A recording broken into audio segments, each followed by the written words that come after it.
Bem-vindos ao primeiro episódio do Minutos Zarco. Daqui fala a Carlota, o Gustavo e a Francisca do 12º 5.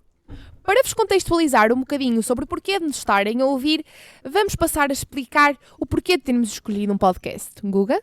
para que possam ouvir em casa, no carro e em todo o lado. Vamos então abordar o tema da desigualdade de género no mundo do trabalho, que, segundo aquilo que nós achamos, é algo que toda a gente tem bastante conhecimento. Esperemos que gostem. Sabem o que é interessante? É que esta luta não é nada novo, nada recente, pelo contrário. Desde o início da história da humanidade que observamos várias diferenças entre o papel da mulher, que sempre foi vista muito mais como a mulher e a mãe e a dona de casa, e o do homem, cuja figura sempre se relacionou muito mais à política e à guerra. Infelizmente, estas diferenças ainda se observam, nomeadamente no mundo do trabalho. Aliás, já Platão, na Grécia Antiga, defendia que tanto os homens como as mulheres provêm da mesma natureza e que, por isso, poderiam exercer as mesmas profissões. Eia bem, lá estás tu com os factos. Oh, tá bem, mas é verdade, Kika. E eu sei, mas eu até te digo mais. Na Revolução Industrial também aumentou a participação da mulher no mercado de trabalho, mesmo ainda não havendo condições favoráveis. Sim, e mais tarde, segundo aquilo que eu sei, com a Primeira Guerra Mundial, a mão de obra feminina também acabou por valorizar a figura da mulher, porque como os homens eram enviados para as frentes dos conflitos, para defender o seu próprio país, acabam por haver muitas baixas, daí esta grande importância que elas foram ganhando. É ainda no pós-Primeira Guerra que a mulher ganha mais importância e visibilidade, graças à perda do valor que era atribuído às antigas normas impostas pela sociedade. Assim sendo, a mulher passa a poder fumar, trabalhar, conduzir e até ir a festas. E tudo isto sem a necessidade de aprovação de ninguém, certo? Exato, até porque com as sufragistas que começaram nos Estados Unidos, há mais de um século, o feminismo tem vindo a ganhar cada vez mais importância. Em Portugal, há que destacar os progressos que o 25 de Abril trouxe. A nova Constituição ajudou bastante à entrada das mulheres em cargos de administração pública e outros cargos de setor terciário. Atualmente já se observam grandes progressos quando comparamos com o passado. As ideias que eram estipuladas daquilo que era o trabalho do homem e o que era o trabalho da mulher têm vindo a desaparecer. E, aliás, a nível legal já existem regras em como os deveres e os direitos devem ser iguais para todos os géneros. Mas há sempre países em que este tipo de igualdade perante a lei ainda não se verifica e onde a discriminação ainda é muito presente. Oh Lota, eu tenho uma pergunta. Esta evolução também se verificou nas profissões, certo? Boa pergunta, Guga. É assim, a associação de profissões a determinados géneros tem sido algo persistente ao longo da história e até acaba por se refletir um bocadinho nos estereótipos que infelizmente já estão praticamente enraizados na sociedade. Sim, mas essas associações não variam? Exatamente, são construções sociais e culturais que evoluíram ao longo do tempo, até porque na antiguidade os papéis da mulher e do homem eram rigidamente definidos e só durante e com a própria Revolução Industrial é que esta distinção entre os trabalhos considerados femininos e masculinos vai ganhar atenção e voz e vai sofrer algumas alterações. Então é por isso que surgem várias medidas que aos poucos foram acabando com esses estereótipos. Claro, como forma de revolta, por exemplo, os movimentos feministas que criam a igualdade de oportunidades profissionais ou até as legislações antidiscriminatórias que serviam para acabar com essas práticas e a própria educação que, sendo inclusiva, conseguia mostrar a importância de se ser aquilo que nós gostávamos e em que realmente éramos bons, escolher a minha profissão consoante aquilo que eu quero ser no futuro. Mesmo assim, nos dias de hoje ainda são algumas as profissões que quando nós pensamos, associamos às mulheres, como as professoras, as enfermeiras, as educadoras de infância, as psicólogas, as empregadas domésticas e por aí além. Já sobre o género masculino, podemos salientar áreas como a engenharia, a construção civil, o setor financeiro, a política, os trabalhos pesados e ainda a pesca e a agricultura, que não se fala tanto, mas também são sinais desta desigualdade. E é por isso mesmo que a consciencialização, a própria educação e a promoção da diversidade são tão importantes para se acabar com esses estereótipos e preconceitos, para se permitir a liberdade individual que as pessoas tanto procuram. Mas para ser sincera, aquilo que mais me preocupa é o machismo, que é uma situação que está bem presente. Guga, uma sugestão. Gostavas de falar tu sobre este tema? Claro, mesmo com todo o progresso que existiu ao longo dos anos, ainda não se conseguem evitar esses estereótipos machistas. Muita gente continua com aquela ideia antiga de que a mulher só serve para cozinhar e para fazer os trabalhos domésticos. Okay. Também já ouvi algumas vezes a dizerem as mulheres são responsáveis por criar os filhos, ou então as melhores mulheres são aquelas que ficam em casa. E não nos podemos esquecer da típica: as mulheres devem estar sempre bonitas e arranjadas. Sim, é verdade, mas sinceramente o que me preocupa ainda mais é que, por exemplo, quando as mulheres são afetadas por causa da maternidade. Aliás, havia recentemente uma notícia da SIC que dizia que em 2022 eram despedidas cerca de 3 mulheres, grávidas e novas mães, por dia. E é por isso que observamos muitas vezes estas mulheres a se sentirem culpadas por supostamente falharem como mães ou como profissionais. Sim, até porque são muitas as decisões a se tomar quando se trata da carreira e da maternidade.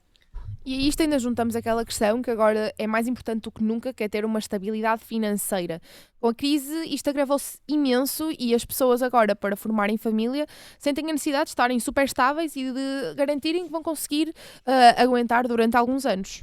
Sim, e por isso mesmo é que surgiu também aquele conceito de maternidade tardia. Uma vez que o receio de perderem oportunidades acaba por atrasar este processo ou por vezes até reduzir o número de filhos.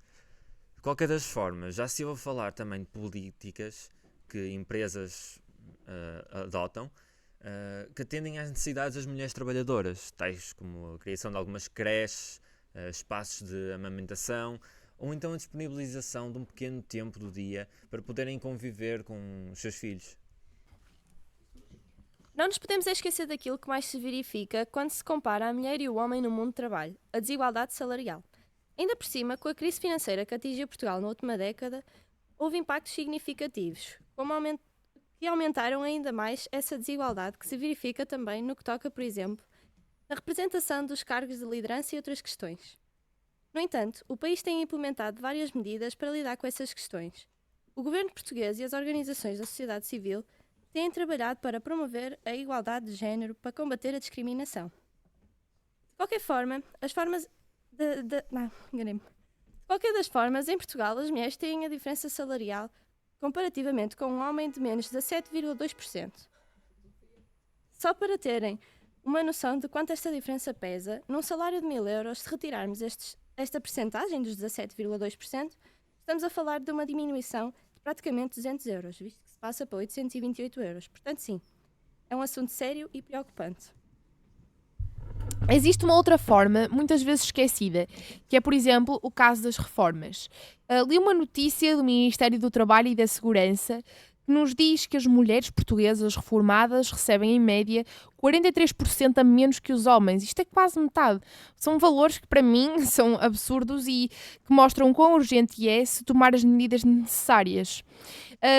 Mas aquilo que nós devíamos realmente prestar atenção é que, para além da questão salarial, ainda há outras variáveis que acabam por vir com a questão do género. Existe uma outra diferença muitas vezes esquecida, que é o caso das reformas. Eu li uma notícia do Ministério do Trabalho e da Segurança que nos diz que as mulheres portuguesas reformadas recebem em média 43% a menos que os homens, quase metade. Isto são valores absurdos e é urgente que tomem as medidas necessárias.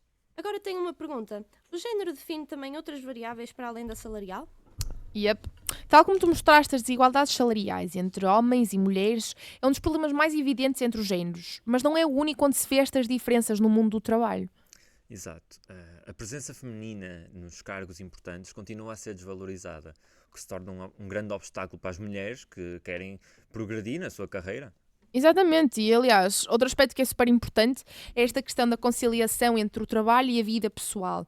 Infelizmente, a ideia machista de que a mulher deve ser a dona de casa e deve ser aquela que toma conta dos filhos continua muito presente na sociedade atual. E é super importante acabar com esta mentalidade para que as tarefas dentro de casa sejam divididas tanto entre o homem como entre a mulher e os filhos, e que assim a vida pessoal não seja vista como um obstáculo à progressão profissional. O acesso à educação e à formação desempenha também um papel essencial na luta pela igualdade de género. Assim sendo, o acesso à educação para todos não só promove a igualdade, como também promove o crescimento económico. No entanto, há casos em que o acesso à educação é restringido ao sexo feminino, não só por uma questão financeira, mas às vezes também por uma questão religiosa ou social, como acontece, por exemplo, no Afeganistão. Infelizmente, começaram-se a adotar várias medidas para tentar acabar com esta discriminação, como a renovação das leis da parentalidade, que é aquilo que agora se tem falado imenso, em que o homem consegue ficar com o filho quando a mulher dá à luz, certo? E isso vai acabar por permitir maior equidade entre o homem e a mulher na hora de, por exemplo, um patrão optar por contratar ou a mulher ou o homem. Acabam de ficar os dois mais ou menos o mesmo tempo em casa, portanto não a vai prejudicar. A parte da legislação antidiscriminatória, que, como falei há um bocadinho, tenta proibir esta questão do preconceito, e a própria promoção da educação, que é super importante para implementar os tais programas de consciencialização e mostrar aos mais pequeninos, que vão ser o futuro, que estes estereótipos já estão mais do que na altura de acabar. Também não podemos esquecer da garantia de igualdade de oportunidades no que toca ao emprego, educação e serviços, que é uma prioridade, assim como promover a diversidade em ambientes de trabalho e instituições. O monitoramento e relato de casos de discriminação são essenciais para entender e combater o problema, juntamente com o apoio psicológico que é fornecido às vítimas. As campanhas de consciencialização pública destacam a natureza prejudicial da discriminação e incentivos são estabelecidos para empresas e organizações que adotam práticas antidiscriminatórias.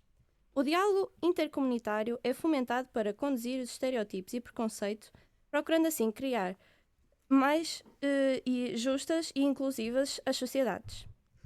Efetivamente, o governo português já tomou medidas que promovem a igualdade entre os géneros. Exemplo disto foi o concurso lançado em 2019 para empresas criadas por mulheres. Lembram-se de lermos aquela frase da Catarina Marcelino? Não era a Secretária de Estado para a Cidadania e Igualdade na altura? Sim, era essa mesmo. E ela até dizia mais ou menos que as mulheres têm de tentar entrar o mais possível nas tecnologias, porque este é o mundo do futuro e as mulheres que estão no presente, como também querem estar no futuro, têm que investir nesta parte. Entretanto, até se implementou aquela questão da lei da paridade, que basicamente assegurava a representação mínima de cerca de 33% de cada um dos sexos, tanto na Assembleia da República como no Parlamento Europeu. Além disso, a revista Forbes Portugal publicou um ranking de 50 mulheres mais poderosas do mundo, que se fez conhecer o papel das mulheres como Francisca Albarrán e Paula Amorim. Tem para os dias de hoje algo importante para desmistificar ou revelar as ideias e inseguranças. Isto só prova de que todas as mulheres são capazes. Este tipo de medidas são importantes para que se possa atingir o nível de igualdade de género de países como a Islândia, a Finlândia, a Noruega ou a Nova Zelândia, que foram considerados os com mais igualdade em todo o mundo. Foi ainda dito que só em 2051 é que se assistirá a uma paridade salarial entre homens e mulheres em Portugal.